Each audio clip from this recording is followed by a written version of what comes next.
Everybody, Flash Rasman back again in Ambition, Minuet, in Power. Right, what is the day? Right, we've got to take a rest day, so that's right. So I'm going to tell you what, we'll explore Paris first, and then we'll take a rest day.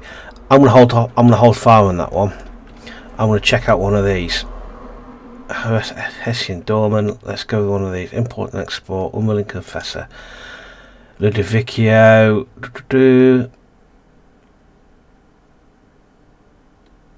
See, I'm already on his good side already. A usual man of science, a proposition for you. Okay, cool, go with that, seems a safe bet. The Sadotti thing, I've already put him on board with him, so you decide to take a walk around the city hoping to stumble across something new that may help you. Just as you cross the street to avoid an oncoming wagon, you're approached by a colourfully dressed young man. He studies you carefully for a moment before speaking. Excusez-moi, madame, but you're Yvette Ducot, no? Why, in fact, I'm unsure. I think you have me confused from someone else. I'm not certain if I should say who are you. Why, I am in fact. It's a pleasure to meet you at last. You've gained some credibility. I am Michael Pelletier, he says, while performing a simple bow. I'm a chemist in training and general bon vivant. I have no idea what one of them is. If he hasn't already guessed, French is not my first language. I mean, my English ain't for me. My English is my first language, but I still start speaking that. Anywho, I've been told that you're an unofficial reporter for Trompette de Peuple. Anyway, in the name of a little experiment I'm performing, I might have a lead for you. In fact, I might have two. Ew. Which would you prefer to know more about, the Crown or the Revolution? I don't know. Crown. Wise choice. He steps in close and starts telling you about some of the more interesting goings on amongst aristocrats close to the Crown. At first, you were sceptical of the quality of the story he could provide, but you find yourself surprised. This could actually be quite valuable. Shocking Crown gossip. With that, it seems that our business has concluded. Michael says, stepping back from you.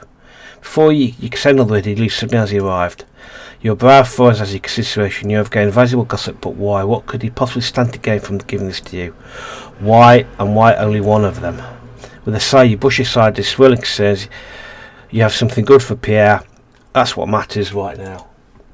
Your mind made it be keen to go about your day exploring the city. I'm suspicious of that. Close. Declined. You should join me. Oh, okay. Vectica, why is it declined? Oh, that's interesting. I'm a bit disappointed at that. Right, let's get rid of my exhaustion. Let's stay at home. Import. Right, so we're going to have to. Right, okay, that's a bit annoying, isn't it? Have we already fallen out of favour with Ludovicchio? Oh, Sadotti, we ain't done out. You decide to take the day off and spend some more time at home resting and recuperating. After spending the day in taking care of yourself. Yep, fine. Yep, fine. Standard. So basically each day you get to do one thing. Alright. You look at the sound of coming, knock on the door, frame, good morning, madame. Yep. Gotta do something about this. Merci beaucoup, madame. Need to do. Yep, fine. I've got plenty of money, so it's not a problem. It's only a problem we have to. Viscount Ferdinand Amboise. I guess accept it. I really should have checked the date, but it doesn't matter. Cool, fine. Why has he declined? That's the third one he's knocked back. We should have to visit him and have a chat with him. That's a bit annoying. Okay, Father Sadotti. Okay. Oh no! Do you know I should check the date? That's not going to be. Yeah, that's good. I'm going to lose a lot of credibility on that. That's annoying. I should have checked that really. Oh well. Yeah, I need to stop randomly accepting loads of invitations. Let's get to the wardrobe, and it's what is it? It's the Revolution. Okay, so Revolution don't like that. They don't like that. Provincial outfit. Is it going to be this one? Revolution +1. That'll do. Your coach partner, you take the one. Yep. Assess preparations. Credibility has gone up. Well, the preparation tonight should be largely positive affair. You stepped out of your carriage and hear a ripple of whispers that signal your arrival to any social event these days. There's a small line leading to the open field with richly appointed tents. I think I've completely got this. This is military, not revolution. I completely didn't look at that properly. I thought, well, I did. Anyway, I don't think I did. Well, you managed to have interest. Yeah, as ever, you stand in line, you always hear rumours. Okay, again, cheap military gossip. Yeah, what was that? Why did I think it was revolution? You're neither well. Yeah, fine. A servant checks your invitation, plates a gift of wine. Yep. Gets credibility up, pedal down. Let the games begin. Okay, so we've got chemistry student Marco Plate is in need of someone to help him gain attention of a comely young lady. We've already had chat this back out, so we know him. We know who he is. Right, we've got interviewing a man, sake of a book. We've had this one again. I didn't. Yep. Doesn't seem yet. We've had this as a repeat of. We've had one like this already. I'm not doing that. Don't need to. And we've got a young dragoon. Let's go with this one actually. Up to the task. Pick a conversation. Let's give this a whiz. You stroll through the party. You spot a vaguely familiar figure. You remember meeting him in the streets of Paris not long ago. Yeah, yesterday. He gave you a cheap piece of gossip as part of some kind of experiment. Bonjour, Yvette, Marco says as you approach. What have you been up to?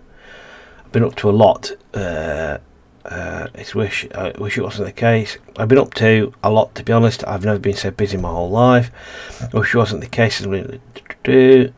Because we've not sold the gossip yet, so there's no point in asking me about that. So let's say it better than being bored equipped, for his attention becomes fixed on something over your shoulder. Life is meant for living, is it not?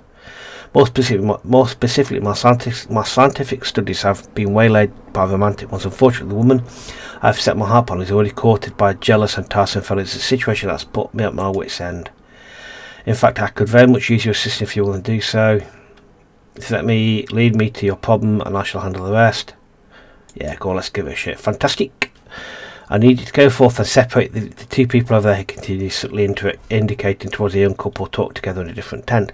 Once the lovely madam is on her own, I shall have the chance to make my affections known. I would accompany myself, but I think my rival is a little too canny for that, Michael says, handing you a small, rolled up piece of tied paper tied with a little bow. A message between potential lovers. Give her this if you can. With this in mind, you take your leave of him and begin the process of steeling yourself while you walk over to the couple that he indicated. It seems that no matter how experienced you become, there's something disquieting about the prospect of approaching a group of strangers alone and unintroduced. With your nervousness calmed to a mere dull roar, you approach these would-be lovers in the middle of our conversation. The lady immediately makes room for you in the conversation. Oh, bonjour, madame. Please come and join us. I was just reflecting how I've learnt to play the harpsichord. I'm hoping to be a part of a recital by the end of the year. You step into the circle of your conversation. One says, I was just telling her what pieces she should watch out for in a recital, as she might prove too difficult for a novice. Yes, I brought up many things that would make my success impossible, the musician says with a barely concealed sigh. You can tell she wants to leave this conversation, but doesn't know a way out. Yeah, medium, let's give that a whiz. It's close to the budding harpsichord, drive discreetly past the mark note gave you. Stealthily, you manage to press some meshes into the woman's hand, and she quickly stows a message in the pockets of her dress. Carefully doesn't even slow down for a moment. Of course, your entry to the conversation does not generate some suspicion of its own. Credibility down. Yeah, got to be done on it. You spend a little credibility. It's not long before she excuses herself from the conversation to read this note. Where you watch her bump into Michael, who just happened to be walking the same area as their conversation begins together. You notice a young student shoot you a grateful wink before it and the object of his affections disappear into the crowd. Oblivious, the poor gentleman attempts to turn his attention to you. You manage to deflect his clumsy advances with relative ease. Still, you don't want to be rude, so you humour him for just as long as is necessary before you also take your leave. Now that you're alone, you realise you feel an unfamiliar shape in the pockets of your dress. You check and realise Marcus seems to have slipped you a note at some point without you knowing it. On it, you find some gossip related to the host of this party, presumably as payment for your services here. Shocking military gossip. And all this feels like a productive use of your time. It certainly did. Right, so we've got this here again. Yeah. to the party. That's a gambling one. That is daughter of tycoon. Like to speak to a particular young man. Okay, I'm going to go with this one because we've had the conversation. I've read this one before. Let's try this one. Some peril involved. Pick a conversation. You step back into the vestibule for a moment so you can collect your thoughts and get the first opportunity to speak with a new arrival to the party. It's then you see two individuals speak together in a corner.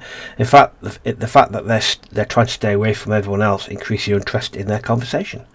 You recognise neither the bespectacled woman nor the extravagantly dressed gentleman that she's speaking with. However, judging from the fact she pauses to write everything he speaks, you can just imagine interviewing him. We've had something similar like this before. It's apparent via your spine that these people are Nika Ayakov, a foreign author looking for an inspiration in the latest novel, as well as the Guillemot de Sebel, a self-styled libertine philosopher, an appellation that doesn't seem to require much in the way of academic credentials. That was a mouthful. You described yourself earlier as a patron of the arts. What is your relationship with the theatre? Have you sponsored any performances?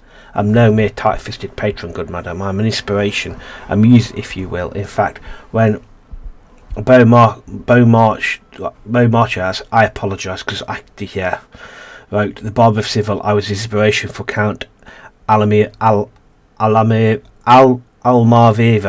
Blimey. Yes, I'm butchering the English the French language today. The sharply dressed man proudly replies with between long gulps of wine. What you remember of that play, that's not something to be particularly proud of. It also doesn't sound even vaguely true. Oh, this is fantastic for my book, Monsieur. I must ask, how did you and Monsieur Beaumarchais meet? Oh, well, we met at a banquet held by a visiting Algonquian prince. Again, I'm sorry, did you say an Algonquian prince? He came across the ocean from the Americas and then held a banquet. The author replies, far more suspicious of this particular claim. Gilmore glances at you, raises his eyebrow. He knows his game is almost up. I know this sounds outrageous, but he's serious about the banquet. I was there myself. But it sounds unlikely because it never happened. This is just a fable. I know how far too much to take a side in whatever business this is. Go on, let's have a look. Curses, Gilmore says with a sneer, shooting you a nasty look. You gained a little peril? Yeah. You're simply no fun at all, madam. He continues, shaking his in disgust. I shall find my entertainment elsewhere then.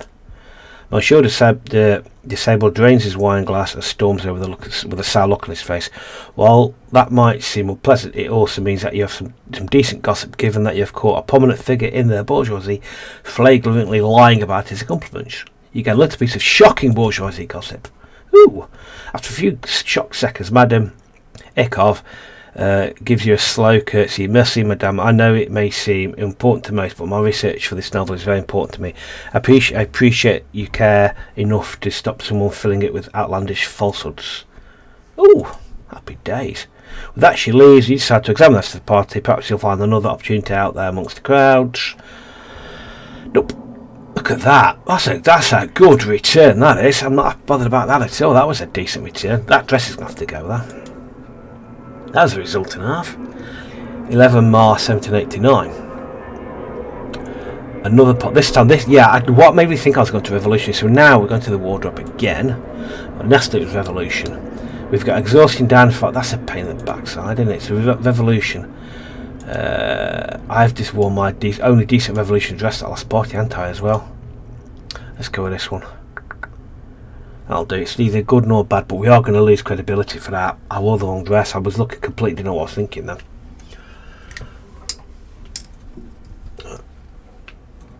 Let's put the right glasses on. I'm also not going to... I'll put the wrong glasses on, which doesn't help either. Right, let's go with this one. Go to the party. As your carriage is yet... you step that carriage, your wrist with your rival. Again, here's some rumours. Yep, okay. Cheap revolutionary gossip. Fortunately, yeah. Credibility's down. So, okay, fairly standard. So it's kind of standard is Just buy them a bottle of wine every time you go to a party. That seems to help your credibility and get your peril down. Yeah, we're going to pay for that next. Let the games begin. Okay, let's see what we've got in here. What have we got to speak to? We've got chain made return. Again, that is a regular occurrence of these things. Lost pouch of coins. Yep, fine. We've seen that one a lot. But I just don't think there's a risk. This is a peril. We don't need the money yet. It's a peril. Conversation. He's always around. And we've got this pair. Speaking with a revolution, you feel like you should be able to obtain some valuable gossip. However, you'll first have to contend with the interloper, whose full concern seems to be hell-bent on stymieing the conversation at every turn. That's a possibility. And we've got down here. A rather run-of-the-mill interaction with a lone revolution from the part you may find yourself... might find yourself having many like it in the future. So that's going to give us an ad special. This could give us all sorts. However, there's a lot. Let's go with this one. You find yourself in the middle of a conversation with a woman deeply connected to the revolution and someone called Pauline Leon. Your conversation partner is fiery and tends to focus more on rhetoric than anything else. It could be worse. She could be boring. It becomes clear that she considers nobody beyond reproach, which generally means that she enjoys excoriating them for their various perceived failings. The shocking rumour she's discussing at the moment are sure to concern the goings on of the revolution. Well, that's not true of all revolutions, interrupts a woman who's strayed into the middle of your conversation. I'm not saying that it is, I'm referring to a specific person.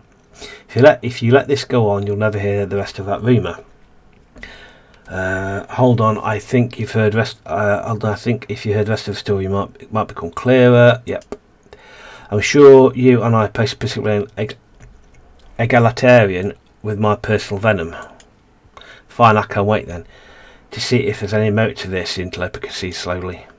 Now then, I was just saying, your conversation partner says, smiling as she begins to delve deeper into the details of the latest indecorous conduct that she's overheard. No gossip. With the valuable details memorised, you continue the conversation to find that an interloper doesn't have much to contribute to herself. Apparently, needlessly chiding others is her chief method of interacting with the world around her. Eventually, take your leave of them both. There's a lot of big words today. A lot of big words. Right, we've got here. We've got that is what's over here. Have a value of bizarre fate to speak alone. Okay, that's okay. Do nothing more than I still don't know how this favour works. I've still not figured out what benefit actually does us. That is lost coins. I'm not bothered about that at the moment. Who are you? Memories. I'm only sending them. That's just kind of what's this one here? Junk Firebrand. Okay, that's just peril and credibility.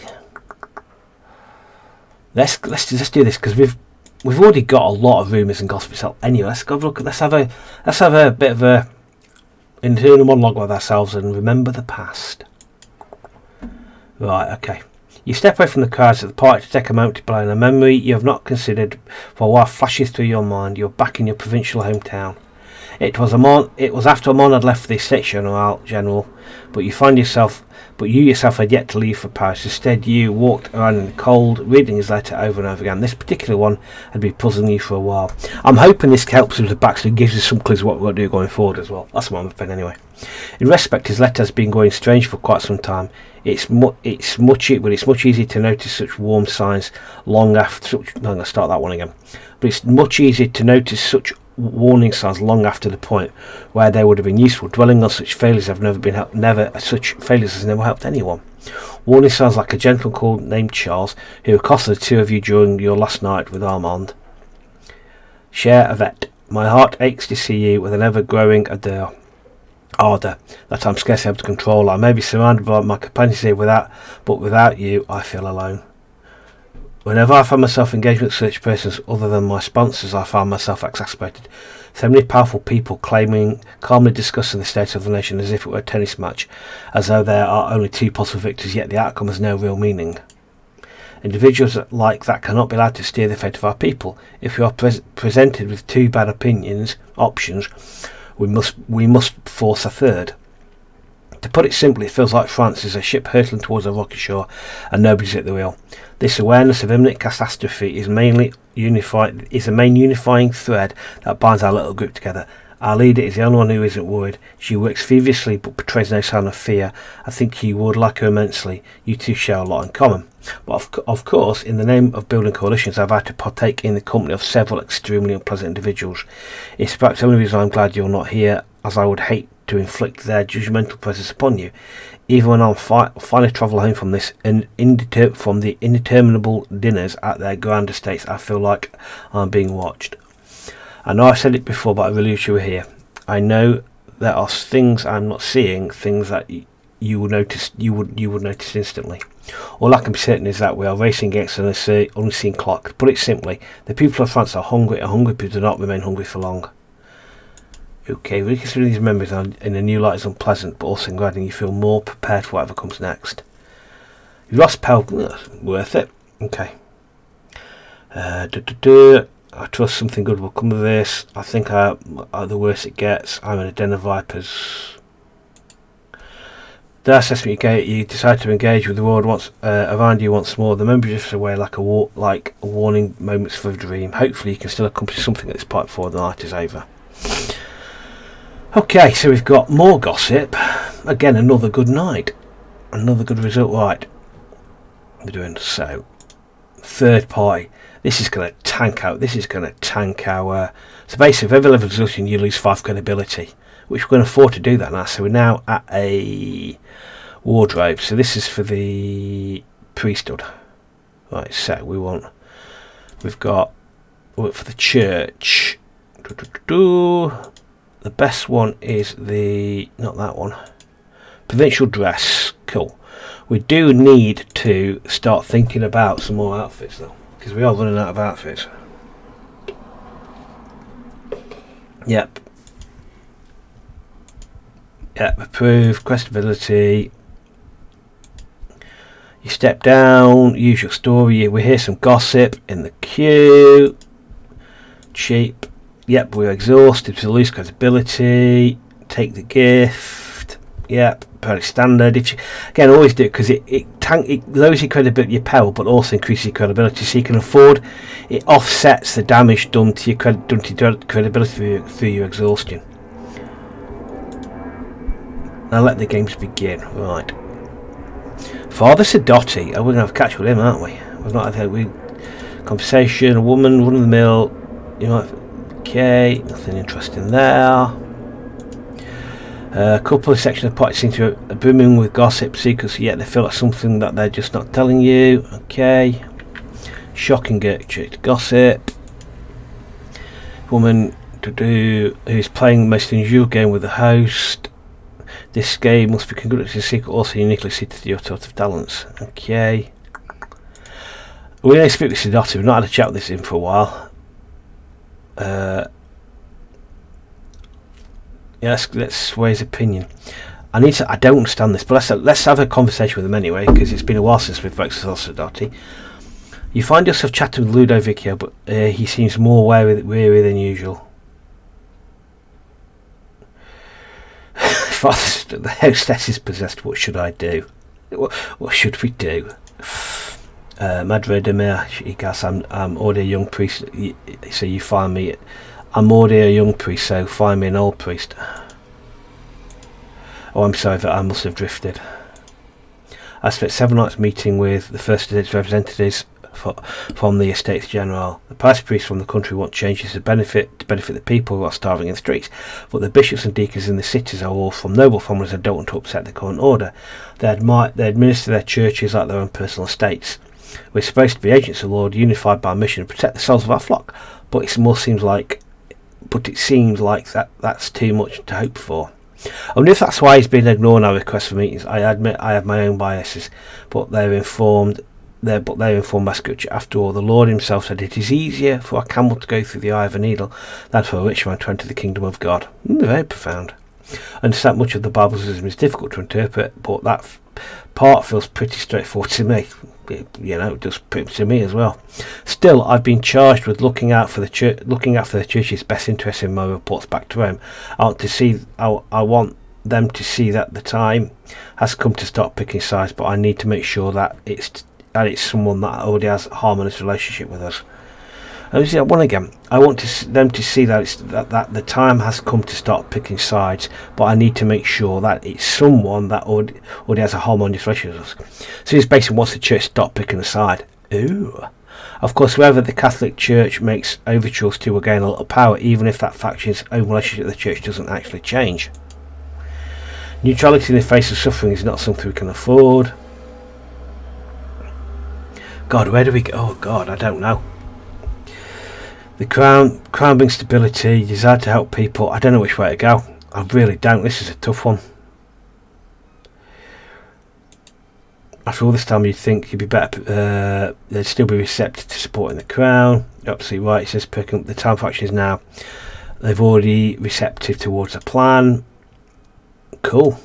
Regardless, I suppose it does make sense for us to continue to with our support for the crown, as we all know. Kings rule at the best of God. This will most certainly help the crown. Okay. Are we basically siding against the crown here, against the revolution? You continue to chat with Ludovico, and it is clear that you will both prefer to stay together for a while longer, but you cannot afford to arouse too much suspicion in a public place like this. Yeah, we know what he wants. He leaves, gives you one last longing glance over his shoulder as he departs. Let's see if there's time for you to get up to anything else. It said at the start of this chapter that we were exploring love triangles or romantic relationships, something like that, a lot deeper. So I wonder if that's one we could pursue. As far as someone with actually honest and attention here, but since I did a chance to turn such attacks around on them, I'm not really bothered about that at all. This is the whole money back to person again. Man of good Christian bringing his need of help. While this wouldn't be particularly of interest, it seems like he might know some church. So, we've got this one here. Interaction, churchy gossip. That seems the easy one. We've got this pair. That seems to be more risk. I'm not sure. This seems too easy. Holy intrigue.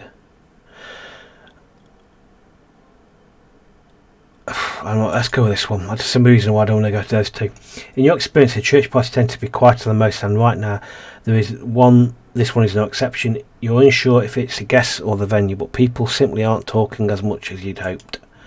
Right as you're about to give up, you notice someone who looks nearly as bored as you are. She stares at other guests with an expression that you can only describe as barely concealed contempt. She glitters as you approach. Bonjour, she sighs. I'm sure you're having trouble starting a conversation as well. I swear these people seem to think that the moment they align themselves with the church, they have to exercise themselves of any remaining mirth or wit. I finally have something little to talk about, and not a single one of these people do me the courtesy of a smile. It's just so unwelcoming. Then again, perhaps this is a sign for me to keep my tongue to myself. She said she's similar to them. Maybe I'm just as speaking she's speaking to. My situation is that I need to know that room. It will be safer for you if you obliged. Let's not threaten people, that's ridiculous. But we've just met. Then again, if I can't talk to you, then who can I speak with? She laughs and begins to tell you, let you in on a juicy little rumour you've never heard before. Cheap gossip. With said rumour firm pressing on memory, you stretch conversation out a little with basic repartee and just try to be welcome. The two of you talk for some time and you briefly forget how quiet and laughless everything was but for a few moments ago. Just to slow down, you slip away and search for other opportunities. I think that was the result myself. Even doubt and credibility. I don't know how this favour works. I wonder. Right, tell you what we're going to do. Right, we've got nothing now. I think the first one is we need to rest, because if we get bunged up, let's explore Paris. Let's have a rest day. Let's have a day at home resting. Visit location. Yeah, we know what that's gone. Yeah. Oh, okay. Let's go into our journal. So I'm assuming that's been some kind of romantic. Says we need. So we've got. Okay, we've got all this going on. It's kind of which way we're going. We've got to pick sides, haven't we? Really. Oh, anyway, we'll see what. We've got a lot of gossip to sell. We've got a lot. We've got a lot to get rid of. Right. First thing we're going to do is we're going to visit. He's blown us out. Let's try again. Let's have another go at Osadoti. Pick a location. Let us pick. He likes that, but let's try this one down here. Pick the location. Right. Let's move on. So let's now explore Paris. Let's offload all of this gossip. Get rid of the lot. Visit the location. You went to Pierre's office to find it more disorderly than usual, while Pierre, pacing frantically in the midst of all the chaos, he looks up at you and exclaims, "Ah, madame, thank God you've arrived. I've been keenly checking the winds of public opinion, and my phone home with Jersey solicitors tell me our leadership desperately cries for stories concerning the church. I'm at a loss for information. If you can get me fresh gossip relevant to this faction in the next 8 days, I'll reward you with a great deal of credibility in addition to your finder's fee." Yep, let's go for that. "Ah, fantastic, madame. I just knew you were the perfect one for the job," he replies with an excited grin. "I'm already waiting to access it with bated breath." Now then, to business then. Peddle influence. So, again, what happens if peddle influence? This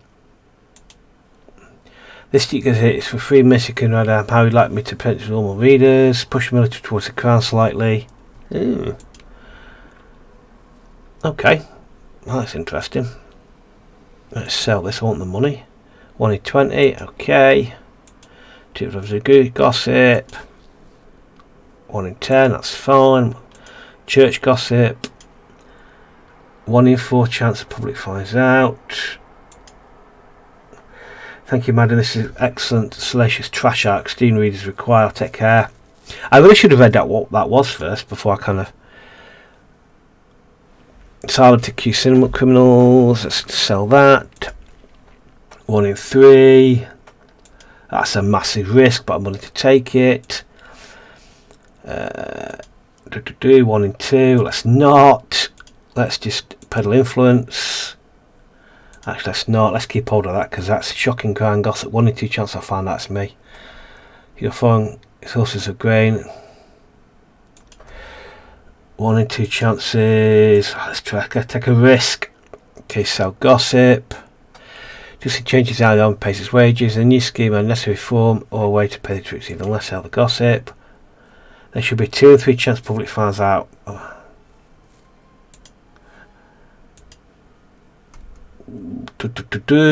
Bourgeoisie. 3 in 4 chance. And okay, let's go home. I wonder if we actually find out about that. We got away with it. Woohoo! We got away with it. Nobody finding out. I should read it. Let me know if you want to read this. And I should read the. Oh, hang on. You pause to read the social page of the newspaper while you're taking your breakfast, sitting at your vanity. One of the benefits of working for PA is get a free newspaper every day. Then you nearly spit out your said breakfast over the mirror when you read the social page of the book closer. Pay attention to key details. You realise the stories Pierre wrote using your gossip could be traced back to you. If you can do it, a good chance somebody else can. Ah, okay. Oh dear. You gained a decent amount of peril. I got excited to think we got away with it, but we clearly didn't. So of course we're not great things for your reputation. Just a little bit, yeah. Yeah, we lost a decent amount of credibility, yeah. Okay, we're in the finally. Yeah, so we kind of we tanked our credibility there. But yeah, not to worry, we get it back. Right, we've got a day to ourselves to do stuff. We've got this to do. That's free gossip. That's home. Café Principe. I'm of a mind to visit Café Principe and see. Visit location. Let's just have a visit for that. You have a Capricit to find as it was packed with customers engaging in animated conversation and gesticulating wildly with cups of steaming coffee. Finally, seat at an empty table. You're approached by Marguerite, the waitress. Welcome back. What can I get you? 1 house coffee, please. Oh, certainly, madam. She replies happily. She gives you a quick kiss for checks and another table, taking their orders while you sigh, take the coffee around, taking the cafe around you. The whole place is humble with excitement as patrons present new pronouncements and trade verbal barbs with their compatriots. She ends with your coffee, steaming hot. The porcelain cup clinks lightly as she sets it down, along with the containers of sugar and milk. You take a sip of the powerful brew while Margaret intensely to all the tables. Immediately, its invigorating effects become apparent. You have no levels of exhaustion. Cover can reach. Oh. Right. I forgot this. So basically, it's another way to reduce exhaustion is come to Cafe Principe. You sip your drink, get settled in. So it seems for me a louder and livelier version of the cigar. The public asks you frequently back home. Taking out your journal and pencil, you close your eyes and relax. Just listen to Bustling Cafe, not focus on one individual bulletin. The sum total of the rooms flowing to your ears and assessing all together. Occasionally, you open your eyes and just jot notes down. Your journal has been updated with the stands of all the political factions in Paris. You can check this in the journal tab when you get back home. There's a few moments it becomes obvious the crown is significantly more powerful than the revolution. While it might be possible for the revolution to make the crown give in to their demands, they would have to struggle strong alliances with other factions to do so. Open your eyes, you switch your focus to something more specific. You scan the room, looking out for everyone's manner of dress and body language. You're looking for more subtle hints about where everyone's allegiances lie. More notes are quickly scratched into your journal. After some consideration, you deduce that military is the most powerful minor faction in Paris. They support the crown for now, but it wouldn't take much to swing the balance. Now that you have now your bearings politically, you start to become a little more involved with your fellow patrons. Cafe is bustling with discussions swirling around you in ever-flowing morass. Chairs scrape the floor as patrons get up and switch their seats in order to be better positioned in their current debate. Your woman is flitting between tables, discreetly distributing revolutionary flyers. The owner is not pretending not to see her do this. You get drawn into a conversation about the bourgeoisie and the revolution. Times are hard for the poorest people of Paris, and some believe that the richest members of the common people have a duty to provide this to the poor. Others say that without the nobility or the church paying taxes, the wealthiest commons already pay enough. They can't afford to keep giving their money away. Fair point. One of the pages, the rules on the same people instead of fighting them upon the. It has a bourgeoisie. This puts more burden on the same people instead of fighting the real problem. The bourgeoisie has it right. This puts more burden on the same people instead of fighting the real problem. At least one person discussion is satisfied with your answer, but not everyone seems pleased. Your certain opinions will be known by nearly everyone in Paris by the time you next morning comes around. You've lost some members of the bourgeoisie. We've gained favour with bourgeoisie. I think I'm angling against revolution in this game. I've decided I think I might be against revolution. It's now late in the day, and you're certain the concert will carry on for long into tonight. You feel like you've done what you came here to do. You say goodbye to various patrons cafe and head home with a little more knowledge than you had before. Right. The following day. Right. Let us look at our journal. These are only two people we've got on our journal. So we've got. Right, so the crown is the most powerful. They've got 2 stars. Military's the strongest minor power, and they're alleged. So at the moment, the bourgeoisie are in favour of revolution. Okay. Interesting. Doesn't help us at the moment, but it's interesting. Right, let's look at calendar. Let's have a look at our clothing. We're fine on that. That covers a few things. That's fine. That's needs to change. We need to get rid of this. So what do we need? We need something that appeals to this. We've got that appeals to the crown, church, military. We need something that appeals to. We're lacking in revolutionary dresses, basically. Calendar. What military? Yeah, that's for the military. Let me quick look at order. We kitted out for military. Yeah, we are. We're fine on military. Let us get a new dress for the revolution, because we haven't got anything for bourgeoisie. If we get something that covers bourgeoisie and revolution, we're in good stead then. Alright, let's do that. Let's explore Paris. I'm holding off on doing that because I want to kind of explore everything else first. I'm not one of these people that's got to every single side quest. However, I think it merits kind of at least looking at them before we push on with the main game. Visit the location. So we want to. That's to buy. That's to sell. Let's see what we can buy first. I want to flog off what we've got. So we've got that covers that. not that. So that is good for the bourgeoisie. That's good for the bourgeoisie. That kind of covers both of them. It's only 31. We'll buy you. What else does it give us? That's good for the bourgeoisie as well. That's good for the bourgeoisie, which they're both exactly the same. Provincial dress. What have we got in our own wardrobe? Provincial dress is fine. That's still good for us. Our biggest, the biggest lack of clothing is let's sell you. Alright, so if you look at the buying again, so we're covered. It's we're lacking the revolution is where we're suffering. Okay, alright, leave the shop. Right, okay. And it's the following day. Yep. Oh, Camille. Yep. Pay. I like Camille. I'm always going to pay Camille's wages. We've got a stack of cash. We're not worried about money's not the problem. Alright. What's our exhaustion levels like? I don't think we've got any.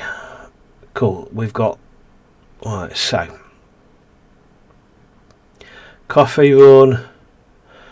It's having some sort of emergency. Yeah, let's go and see what's wrong with. Wondering that time you realise you're near Cafe Prince, but you can't smell the family scent of roasted coffee beans, which is quite a shame because the scent is absolutely heavenly. You're momentarily lost in your reverie, imagining what life would be like if coffee tasted as good as it smelled. Would you ever drink anything else? It would be a difficult indeed. But behind you and to the right, you hear commotion. You turn or spot a familiar face. Does anyone have a stove I can use? This is an emergency. Marguerite from the cafe. She's holding a bunch of kettles out to look absolutely frantic. Nobody's rushing to help. In fact, they're trying to stay out of her way. The stove in the cafe is. The stove in the cafe is broken. I have lots of thirsty customers. But over here, why don't you use the stove at my home, please? Can anyone use a stove? Oh, penalties for. Yeah, we'll do that. I will pay 10 livres to the first person who lets us borrow their stove for the day. It's amazing how indecisive everyone in the crowd was until money entered the equation. Someone in the crowd wholly escorts you to the tavern where they work. Immediately, Marguerite sets some kettles on a roaring stove. You're not exactly sure how you got caught up in it, how you could get caught up in everything, but you soon helping Marguerite ferry kettles or boiling water back and forth from the cafe for a few hours. It's exhausting, but you've met with their cheer from the patrons every time the two of you burst in the door with a pair of new kettles. Someone jokingly calls you to the Angels of Steam. The nickname sticks for the day, at least for the day. Decent amount of credibility. Thanks again for the help, Marguerite says to you. It's up to your time as she passes you during one of your deliveries. Eventually the day winds down, you're home, you're tired but glad things managed to work out. I feel good about myself. Alright, okay. A new revolutionary illegally putting up posters decrying the Crown's ineffectual response to the famine sweeping France was nearly arrested today. Now avoiding the archers, he fled to the Cathedral of St. Louis des Invalides and tries to declare asylum within Halaga. The military have been called in to help hand this criminal as the cathedral is part of one of their complexes. The problem, of course, was that nobody had seriously attempted to seek asylum within a church in a very long time. Some lawyers would debate as to whether the legal right is even still exists. The real question comes down to whether the church's true loyalties lie. In this case, a priest claiming to be acting towards the preservation of order and public good refused to grant the young revolutionary's asylum, turning him over to soldiers. This is favourable to the Crown but damages the people's faith in the church's authority.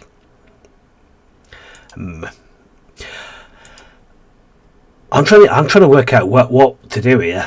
I'm trying to look at what we should do, where our loyalty should lie, because I'm worried that when it all goes pear-shaped, where we're going to be sitting with everybody.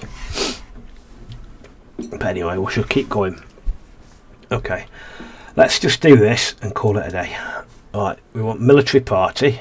This is the military, so let's find our finest military outfit. Military, that one will do. Look at you, looking splendid.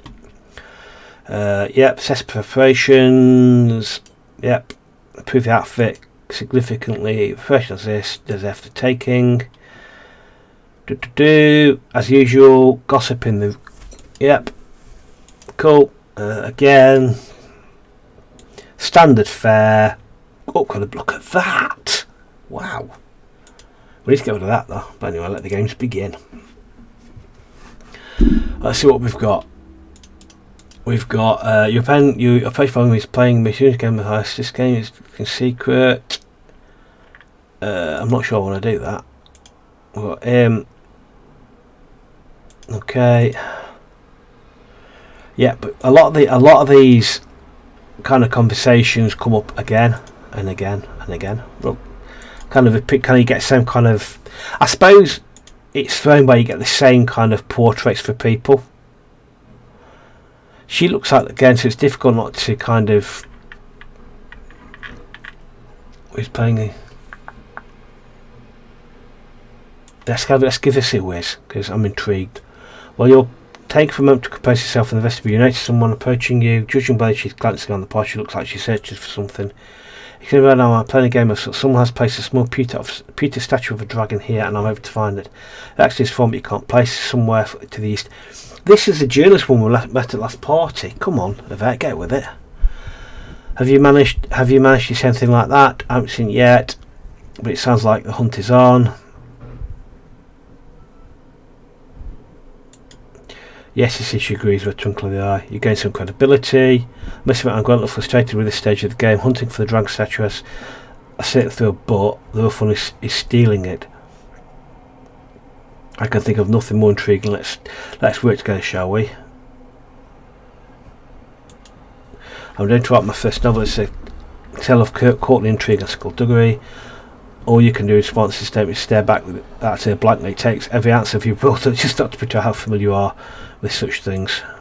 Obviously, I don't know enough to write a book that's convincing, so I invented this game, she admits, with a shrug.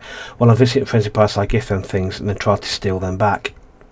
After all, I'm the one who gave these gifts, so nobody's actually doing wrong by this. So what do you say? I'd like to help me commit burglary. So as you walk around together, page focus on idle small talk. In reality, you're both searching venue high and low for your quarry. Near the back of the venue, you find your prize perched on a little podium. The servant is dusting it very carefully. She has you suspiciously as you circle looking for a gap in her attention. Gained a little peril. I must say I was surprised just how he liked the statue. I gave him so much. Your partner in crime whispers to you, if we want to steal that back, we need to distract them. We'll need to distract this maid.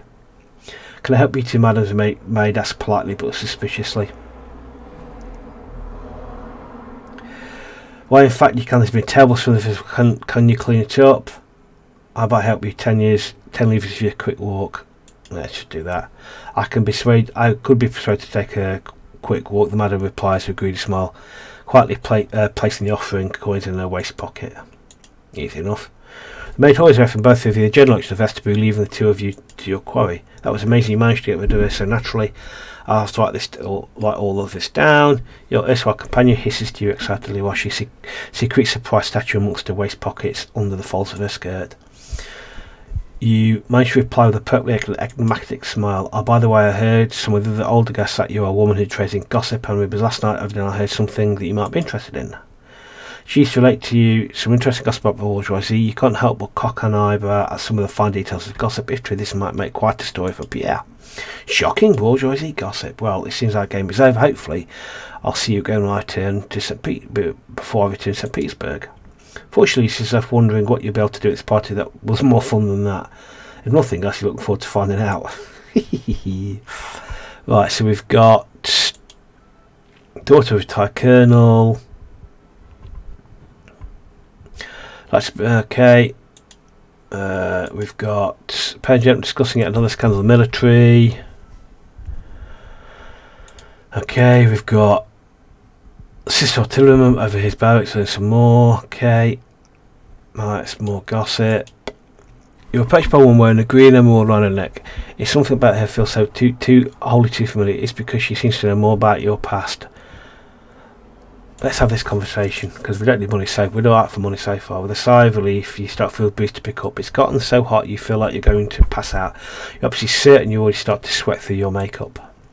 At the same time, you check a mirror to make sure that neither of your eyebrows are starting to feel their line. Oh, just right. I can't believe exactly. Just made me laugh. All the same, you like to check the mirror to make sure that neither of your eyebrows are trying to flee their line. Oh God, I don't remember after this. You could just, I've got my head to eyebrow support, looks like that run off your face. I don't know what's made me laugh so much, but it does. Hearing the thrill of laughter, you turn away from your reflections. There's a woman with a shining emerald around her neck approaching you. She's holding onto the arm of a particular powerful gentleman, but you can tell she's the one guarding his steps, not the other way around. She looks quite evil, she does. I don't like the look of her. So you must be a vet, she says with a note of surprise in her voice. I've heard so much about you. Such a shame to hear about how Baron de Tim has absolutely humiliated you in front of all those people. I can't imagine how awful it is to endure vile debasement. Truly unfortunate. Boy, we got him back, didn't we? The gentleman with looks over you and gasps. I remember hearing this. Such unfortunate business. He says with a pity, which is exactly the emotion you'd hope to inspire people tonight. Oh, great! Decent amount of credibility. Of course, you didn't you manage to reveal this? That detestable Baron to be a vile philanderer of the worst sort. Who can really trust your pin on such a creature? I'm certain that his attacks on your character were false as his supposed virtues. Yeah, got it back again. Okay, that was. All this considered, you've done quite well for yourself, Joanna says, scrutinising you carefully. In a provincial village like yours, I can see why Mond would have taken quite a liking to you. Then again, I imagine it's easy to be ambitious when you've nothing to lose. Yes, to make sure. There's little enough to weigh me down. Spoken true like a person is always had resources to work with. Every resource I have, I clawed from the dirt of my circumstances. Do you think it is easy getting named the sole heir of what my family had left after they squandered it? Okay. Every step I've taken since has taken me higher in stature, higher in peril. I've exceeded everything I've touched. It is who I am. The fact that man can't see that when I'm. Excuse me, madam, Desjardins, the gentleman outside the directs. When we spoke earlier, you had described yourself as a woman of modest means. What is the stock of inheritance and greater fortunes? And my glass seems to run terribly dry. Joanna gasps in an imitation of surprise. Monsieur, would you mind fetching me a drink? Oh, what of course, Madame Desjardins. Gentle reply, seemingly oblivious. That departs, leave you alone with Joanna. The woman wastes no time in stepping closer to you with a low voice. Looking at the greater picture, I know why I shouldn't be bothered by you. In fact, we should be absolutely zero interest to each other. We're merely two women trying to make our lives better. However, whether I like it or not, I find my thoughts drawn to you. Thinking of how quickly your star's already risen. Think of how achieving these very same advancement took me years. The way she says the word years, it sounds like a jagged scar being reopened. I simply don't know what to do with you. This afternoon in hostility, Joanna, you know that, right? I can't tell if it's that automatic advance. Either way, let's get over with. Ew, I kind of quite a lot that myself. You dare track him a fool of me? Oh, okay. Oh well played, Joanna, she says with a smile. I'll be certain to stand my toes around you.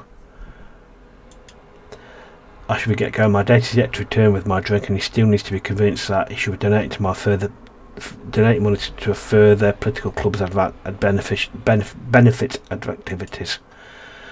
With that out of the way, Joanna slightly composes a feature with a very picture of an unassuming gentility and leaves. As you find yourself alone again, you realise you no longer feel too hot. Something about that encounter left you with a chill. Not blinking surprised. That was not good. We tanked our... Yeah, that was a car crash. That was not good. Okay, continue. Right. I think we're going to leave it here. Alright. That is a concern. And the other way to do it is get to parties and just give money away, basically. We need to find other ways to get the peril down. Because that is not good. We've got Sadotti coming up next. I think a rest day today. For Sadotti. Come on, we can afford the credibility. We've got the Maid and the Archer over there.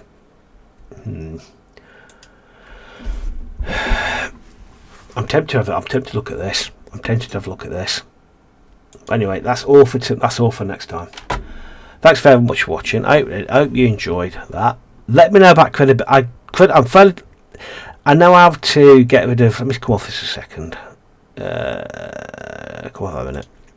I know how to get rid of credit. I know how to increase that and decrease that through parties. I know how to get rid of the exhaustion. But are there any other ways we can get rid of peril other than through donations to start of a party? Because that could take a while and that's getting rather high. And if it hits that, I'm a little bit concerned what could happen. Anyway, that's all for next time. If you've got any answers to that, let us know. Anyway, let us know if you've been playing, let us know how you've been getting on. Anyway, thanks very much and I'll see you in the next one. Thanks very much. Bye.